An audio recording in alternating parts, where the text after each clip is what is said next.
ಜೈ ರಾಧಾಕೃಷ್ಣ. ನಮಸ್ತೆ ಸ್ನೇಹಿತರೆ. ಶ್ರೀ ಭಗವದ್ಗೀತೆಯ 15ನೇ ಅಧ್ಯಾಯದ ಬಗ್ಗೆ ನಾವಿವತ್ತು ತಿಳಿದುಕೊಳ್ಳೋಣ. ಇಲ್ಲಿ ಶ್ರೀಕೃಷ್ಣನು ಪುರುಷೋತ್ತಮ ಯೋಗದ ಬಗ್ಗೆ ಅರ್ಜುನನಿಗೆ ತಿಳಿಸುತ್ತಿದ್ದಾರೆ. ಇಲ್ಲಿ ಶ್ರೀಕೃಷ್ಣನು ಈ ರೀತಿಯಾಗಿ ಹೇಳುತ್ತಿದ್ದಾರೆ. ಆದಿಪುರುಷ ಪರಮೇಶ್ವರನು ಬೇರು ಆಗಿರುವ ಬ್ರಹ್ಮದೇವರೇ ಮುಖ್ಯ ಕಾಂಡವಾಗಿರುವ ಜಗದ್ರೂಪಿ ಅಶ್ವತ್ಥ ವೃಕ್ಷವನ್ನು ಅವಿನಾಶಿ ಎಂದು ಹೇಳುತ್ತಾರೆ. ಹಾಗೆಯೇ ವೇದಗಳು ಅದರ ಎಲೆಗಳೆಂದು ಹೇಳಲಾಗಿದೆ. ಆ ಜಗದ್ರೂಪಿ ಅಶ್ವತ್ಥ ವೃಕ್ಷವನ್ನು ಮೂಲ ಸಹಿತ ತತ್ವತಃ ತಿಳಿದವನು ವೇದಗಳ ತಾತ್ಪರ್ಯವನ್ನು ತಿಳಿದವನಾಗಿದ್ದಾನೆ. ಅಂದರೆ ಈ ಜಗದ್ವೃಕ್ಷಕ್ಕೆ ತ್ರಿಗುಣರೂಪಿ ನೀರಿನಿಂದ ಬೆಳೆದಿರುವ ವಿಷಯ, ಭೋಗರೂಪಿ ಚಿಗುರುಳ್ಳುವ ದೇವ, ಮನುಷ್ಯ ಮತ್ತು ತ್ರಿಯಕ್ ಮೊದಲಾದ ಯೋನಿರೂಪವಾದ ರೆಂಬೆಗಳು ಕೆಳಗೆ ಮೇಲೆ ಎಲ್ಲೆಲ್ಲಿಯೂ ಹರಡಿಕೊಂಡಿದೆ. ಹಾಗೂ ಮನುಷ್ಯ ಜನ್ಮದಲ್ಲಿ ಕರ್ಮಗಳಿಗನುಸಾರವಾಗಿ ಬಂಧಿಸುವಂತಹ ಅಹಂತೆ, ಮಮತೆ ಮತ್ತು ವಾಸನರೂಪಿ ಬಿಳಲುಗಳು ಮೇಲೆ ಕೆಳಗೆ ಎಲ್ಲ ಲೋಕಗಳಲ್ಲಿ ಹರಡಿಕೊಂಡಿವೆ.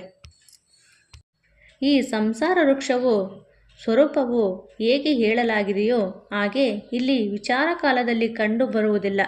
ಏಕೆಂದರೆ ಇದರ ಆದಿಯಾಗಲಿ ಅಂತ್ಯವಾಗಲಿ ಇಲ್ಲ. ಹಾಗೆಯೇ ಅದರ ಉತ್ತಮ ರೀತಿಯ ಸ್ಥಿರತೆಯೂ ಇಲ್ಲ. ಅದಕ್ಕಾಗಿ ಈ ಅಹಂತೆ, ಮಮತೆ ಮತ್ತು ವಾಸನರೂಪಿ ಬಹಳ ಗಟ್ಟಿಯಾದ ಬೇರುಗಳುಳ್ಳ ಜಗತ್ರೂಪಿ ಅಶ್ವತ್ಥ ವೃಕ್ಷವನ್ನು ದೃಢವಾದ ವೈರಾಗ್ಯರೂಪಿ ಶಸ್ತ್ರದಿಂದ ಕತ್ತರಿಸಿ ಬಳಿಕ ಆ ಪರಮಪದರೂಪಿ ಪರಮೇಶ್ವರನನ್ನು ಚೆನ್ನಾಗಿ ಅರಸಬೇಕು. ಅಲ್ಲಿಗೆ ಹೋಗಿರುವ ಪುರುಷರು ಮತ್ತೆ ಸಂಸಾರಕ್ಕೆ ಎಂದೂ ಬರುವುದಿಲ್ಲ. ಹಾಗೂ ಯಾವ ಪರಮೇಶ್ವರನಿಂದ ಪುರಾತನ ಜಗದ್ರೂಪಿ ವೃಕ್ಷದ ಪರಂಪರೆ ವಿಸ್ತಾರಗೊಂಡಿದೆಯೋ ಆ ಆದಿಪುರುಷ ನಾರಾಯಣನಿಗೆ ನಾನು ಶರಣನಾಗಿದ್ದೇನೆ ಎಂಬ ದೃಢ ನಿಶ್ಚಯದಿಂದ ಈ ಪರಮೇಶ್ವರನನ್ನು ಮನನ ಮತ್ತು ನಿಧಿಧ್ಯಾಸನ ಮಾಡಬೇಕು.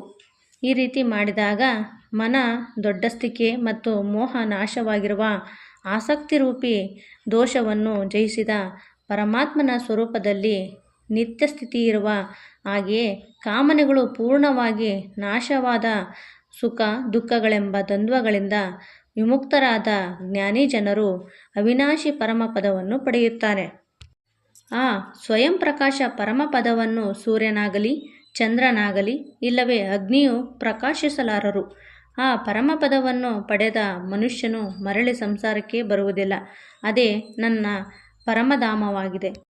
ಈ ದೇಹದಲ್ಲಿ ಇರುವ ಸನಾತನ ಜೀವಾತ್ಮನು ನನ್ನ ಅಂಶನೇ ಆಗಿದ್ದಾನೆ ಮತ್ತು ಅವನೇ ಈ ಪ್ರಕೃತಿಯಲ್ಲಿ ಸ್ಥಿತನಾಗಿ ಮನಸ್ಸು ಹಾಗೂ 5 ಇಂದ್ರಿಯಗಳನ್ನು ಆಕರ್ಷಿಸುತ್ತಾನೆ. ವಾಯು ಸುಗಂಧ ವಸ್ತುವಿನಿಂದ ಪರಿಮಳವನ್ನು ಗ್ರಹಣ ಮಾಡಿ ತೆಗೆದುಕೊಂಡು ಹೋಗುವಂತೆಯೇ ದೇಹಾದಿಗಳ ಸ್ವಾಮಿಯಾದ ಜೀವಾತ್ಮನು ತ್ಯಜಿಸಿದ ಶರೀರದಿಂದ ಮನಸಹಿತ ಇಂದ್ರಿಯಗಳನ್ನು ಗ್ರಹಣ ಮಾಡಿ ಹೊಸದಾಗಿ ಸಿಗುವ ಶರೀರವನ್ನು ಪ್ರವೇಶಿಸುವನು. ಜೀವಾತ್ಮನು ಕಿವಿ, ಕಣ್ಣು, ಚರ್ಮ, ನಾಲಿಗೆ, ಮೂಗು ಮತ್ತು ಮನಸ್ಸು ಇವುಗಳನ್ನು ಆಶ್ರಯಿಸಿ ವಿಷಯಗಳನ್ನು ಅನುಭವಿಸುತ್ತಾನೆ. ಶರೀರವನ್ನು ಬಿಟ್ಟು ಹೋಗುವಾಗ ಇಲ್ಲವೇ ಶರೀರದಲ್ಲಿ ಇರುವಾಗ ಅಥವಾ ವಿಷಯಗಳನ್ನು ಭೋಗಿಸುವಾಗ ಇಲ್ಲವೇ 3 ಗುಣಗಳಿಂದ ಕೂಡಿರುವಾಗಲೂ ಈ ಆತ್ಮಸ್ವರೂಪನು ಅಜ್ಞಾನಿಗಳು ಎಂದು ತಿಳಿಯಲಾರರು. ಕೇವಲ ಜ್ಞಾನರೂಪಿ ದೃಷ್ಟಿಯುಳ್ಳ ವಿವೇಕಿ ಜ್ಞಾನಿಗಳೇ ತತ್ವದಿಂದ ತಿಳಿಯುತ್ತಾರೆ. ಪ್ರಯತ್ನಶೀಲರಾದ ಯೋಗಿ ಜನರೇ ತಮ್ಮ ಹೃದಯದಲ್ಲಿ ಸ್ಥಿತನಾಗಿರುವ ಈ ಆತ್ಮನನ್ನು ತತ್ವದಿಂದ ಬಲ್ಲರು.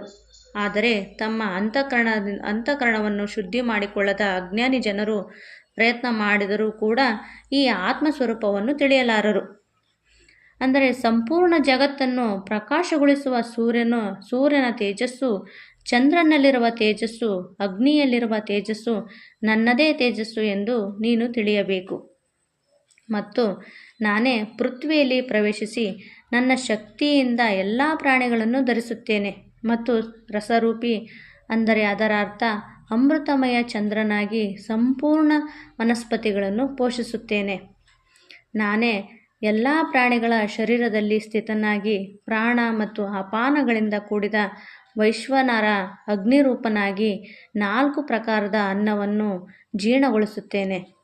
ನಾನೇ ಎಲ್ಲ ಪ್ರಾಣಿಗಳ ಹೃದಯದಲ್ಲಿ ಅಂತರ್ಯಾಮಿಯಾಗಿ ನೆಲೆಸಿದ್ದೇನೆ. ನನ್ನಿಂದಲೇ ಸ್ಮೃತಿ ಜ್ಞಾನ ಉಂಟಾಗಿ ಸಂಶಯಾದಿ ದೋಷಗಳ ನಿವಾರಣೆ ಆಗುತ್ತದೆ. ಎಲ್ಲ ವೇದಗಳ ಮೂಲಕ ತಿಳಿಯಲು ನಾನೇ ಯೋಗ್ಯನಾಗಿದ್ದೇನೆ ಹಾಗೂ ವೇದಾಂತದ ಕರ್ತು ಮತ್ತು ವೇದಗಳನ್ನು ಬಲ್ಲವನು ನಾನೇ ಆಗಿರುವೆನು.